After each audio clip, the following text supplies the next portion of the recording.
The starkness of a hand-drawn line, with its potential for lyrical beauty, is essential to Gustav Klimt's art. Through line, Klimt sought to convey the essence of the human form and the nature of human existence. As an artist, Klimt wanted to explore universal emotions like suffering, hope, and love.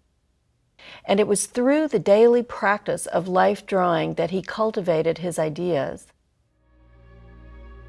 While sketching nude models in his studio, he experimented with poses, gestures, and expressions, refining them until he reached a perfect pitch of emotional intensity, which he then conveyed through painting. As far as we know, Klimt did not write about his art, yet we do know something about how he worked. He used an adjustable easel to draw from various angles. He posed models on a bed so that their languorous bodies could suggest floating, a motif that's very important in his art. The fluid and linear style we think of as Klimt's wasn't always that way. He was a gifted artist who for many years worked as a decorative painter of interiors, in a style that might surprise us today, yet suited the prevailing conservative taste in art at that time.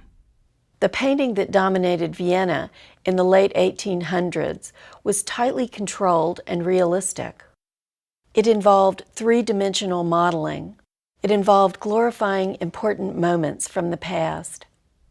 One of the most striking examples of Klimt's early style is a mural that represents an event from theater history: the staging of Romeo and Juliet in Shakespeare's Old Globe Theater, and the related preparatory drawings of actors in Renaissance costume.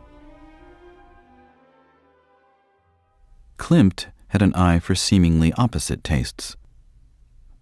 Opulent, but also spare. He admired the art of other cultures of the past and present, especially those that emphasized surface, pattern, and line. By the mid-1890s, Klimt and like-minded Austrian artists separated from the conservative Viennese art establishment. They admired a new style of art emerging in Europe, what is now called symbolism. Klimt was especially influenced by the work of several Belgian and Dutch artists. Fernand Knopf's enigmatic children and erotic women, Jan Torop's gaunt floating females, and Georges Minet's angular, expressive males. The symbolists were interested in the psychological, areas of exploration that for Klimt, the practice of figure drawing perfectly supported as his own style began to radically change. Symbolism emphasized a dream world, often expressed through soft focus effects, such as in his 1898 drawing of a young woman gazing pensively toward the viewer. The cloudy effect of her hair is created by a technique of smudging black chalk into the paper grain. Klimt made this sketch only a few years later, around 1901, after his symbolist style was firmly established. It was used as the basis for a painting in which you notice figures floating in a kind of dreamlike state.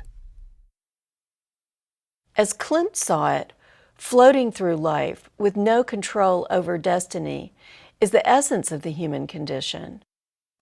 Although this seductive young woman sinks like a stone to the bottom of the stream, her hair appears suspended in water.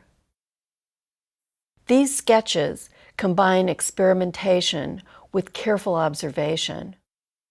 They show how Klimt honed his technique and his ideas in order to communicate exactly what he wanted to say. Klimt's life drawings offer great insight into his working process, a lifetime of careful observation of the human form, honed to a simple, thoughtful line.